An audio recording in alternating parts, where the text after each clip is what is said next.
Hafs dari Hashim ini, ya Quran yang Anda pakai sekarang, 95% orang Muslim itu pakainya bacaannya versi Hafs dari Hashim. Itu disebarkan, dicetak secara besar-besaran dan distandarkan di seluruh dunia termasuk Indonesia. 5% lainnya nggak pakai ini, Pak. 5% lainnya ada yang pakai versinya Al-Susi, Al-Duri, Quran versi Wafs, versi macam-macam. Ini baru data, Pak. Ini bisa kita pertanggungjawabkan.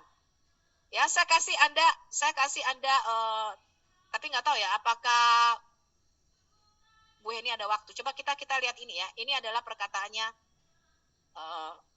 Munimsin. Mari kita diskusikan tentang sejarah teks Al-Quran. Lagi-lagi ya, kita cenderung menganggap sejarah teks Al-Quran itu sebagai sesuatu yang unik, sesuatu yang berbeda dibandingkan kitab suci agama-agama lain. Karena semua kitab suci agama lain itu formasi dan kanonisasinya menjadi seperti yang kita lihat sekarang itu terjadi dalam waktu yang panjang. Ya, kitab Taurat yang kita sebut sebagai the Hebrew Bible, kitab Ibrani itu membutuhkan ribuan tahun dari sejak Nabi Musa. Kitab New Testament atau keseluruhan the Bible, Alkitab. Jadi pada tahun 200 sekian Alexandria itu masih atau orang pertama yang mengusulkan daftar isinya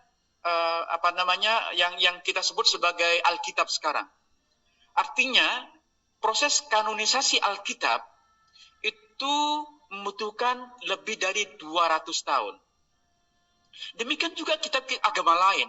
Vedas menjadi kitab seperti yang kita lihat sekarang itu baru terjadi abad ke-18. Ketika Vedas, ya kitabnya orang Hindu, itu dikumpulkan oleh Max Muller, seorang yang dikenal sebagai the fathers of religious studies. Itu menarik sekali. Justru yang mengumpulkan kitabnya orang Hindu itu orang Barat, itu penjajah. Yang sekarang kita kenal sebagai kitabnya orang Hindu. Jadi semua kitab suci, ya, proses kanonisasinya menjadi kanon kitab standar itu terjadi membutuhkan ratusan dan ribuan tahun. Nah, apakah Al-Quran itu suatu pengecualian? Seberapa yakin kita bahwa Al-Quran teksnya sudah fix seperti yang kita lihat sekarang itu pada periode Abu Bakar dan Utsman bin Affan. Kita sangat meyakini memang bahwa kitab Al-Quran yang sampai kepada kita sekarang itu diproduksi pada periode Utsman bin Affan. Ya, itu keyakinan kita. Ya, kalau Anda lihat Quran yang ada di depan kita ini, ya, kita yakini ini adalah kitab yang sama yang diproduksi pada periode Utsman bin Affan. Faktor sejarahnya? Jangan salah, kitab yang ada, Al-Quran yang ada di depan kita, itu diproduksi tahun 1924 di Kairo. Ya, belakangan sekali. Jadi kitab Quran standar yang ada di mana-mana, termasuk yang di depan kita sekarang, itu adalah produk dari komite yang dibuat oleh Menteri Dalam Negeri di Mesir dan terbit pertama kali tahun 1924. Dan kenapa kemudian lahir menjadi kitab standar? Karena waktu itu, seperti halnya sekarang, Mesir itu menjadi kiblat orang-orang yang ingin mencari ilmu dari berbagai negara. Nah, para mahasiswa yang datang ke Mesir, itu umumnya membawa Qur'annya sendiri-sendiri. Ada yang membawa dari Yaman, ada yang membawa dari Turki, dari Jakarta, dari Indonesia, dan dalam banyak edisi ada perbedaan-perbedaan. Ya, kan terutama di Yaman, di Maroko, mereka membaca Quran dengan cara berbeda dengan kita. Itu harus kita tahu. Ya. Dan kita juga tahu bahwa minimal ada 7 bacaan Quran yang dibenarkan.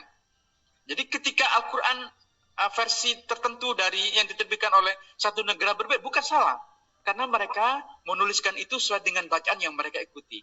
Bacaan yang umumnya diikuti oleh kita di Indonesia itu bacaan Asim. Ya. Nah, di negara-negara lain mereka menggunakan bacaan yang berbeda. Nah, ini bagi pemerintah Mesir dikhawatirkan akan membingungkan ketika mahasiswa dari berbagai negara itu membawa Qur'annya dengan versi yang, maka kemudian dibentuklah satu komite untuk menyatukan versi Al-Quran. Setelah melalui berbagai perdebatan, karena banyak yang tidak setuju, termasuk juga untuk mencetak Al-Quran, karena khawatir bahannya najis katanya. Ya, apalagi mesinnya dibuat oleh orang kafir. Ya, jadi banyak yang tidak setuju bahwa Al-Quran itu akan dicetak. Tetapi walaupun ada banyak penolakan, komite yang dibentuk oleh Kementerian Dalam Negeri di Mesir berhasil menerbitkan pertama kali tahun 1924. Karena sokongan rial Saudi Arabia yang luar biasa, maka kemudian dengan sponsor uang Saudi, Al-Quran yang diterbitkan tahun 24 itulah yang kemudian disebar ke seluruh dunia, termasuk yang kita miliki di Indonesia sekarang. Jadi Al-Quran standar yang kita miliki itu produk tahun 1924. Ya. Nah, oke, sudah. Tapi kan bukankah di depannya ditulis Rasam Osmani? Ya. Setiap Quran biasanya dipakai arti Rasam Osmani. Artinya ini naskah berasal dari Utsman. Itu kan yang kita yakini. Oke, baik.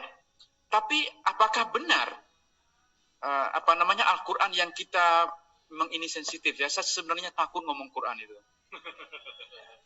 Iya, atau kita skip Qurannya. Karena ini kitab suci yang paling sensitif kita omongin. Ntar saya dibilang, ini kok mengkritik Al-Quran? Saya tidak mengkritik Al-Qurannya ya. Ini harus Anda pahami.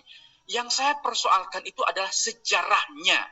Sejarah teks, pemahaman historis kita tentang bagaimana Al-Quran ini terbentuk. Jadi jangan salah, nanti ada yang ngutip, ini katanya orang lahir di barat, ngajar di barat mengkritik Al-Quran. Tidak benar, saya tidak mengkritik Al-Quran. Yang saya persoalkan adalah pemahaman historis kita tentang bagaimana Al-Quran sampai kepada kita sekarang. Itu yang menjadi concern saya. Ya. Jadi seperti halnya kitab-kitab suci agama lain, Al-Quran pun sebenarnya formasinya atau kanonisasinya menjadi kitab yang ada sekarang itu terjadi secara gradual. Dengan merujuk kepada sumber-sumber kita sendiri. Ya, nanti saya tunjukin sumber-sumber kitab kalian ya. Ada perubahan-perubahan. Dihadapkan kepada gambaran tentang kanonisasi teks Al-Quran yang tidak sesederhana yang kita bayangkan. Kalau Anda baca kitab Ibnu Abi Daud Al-Sijistani.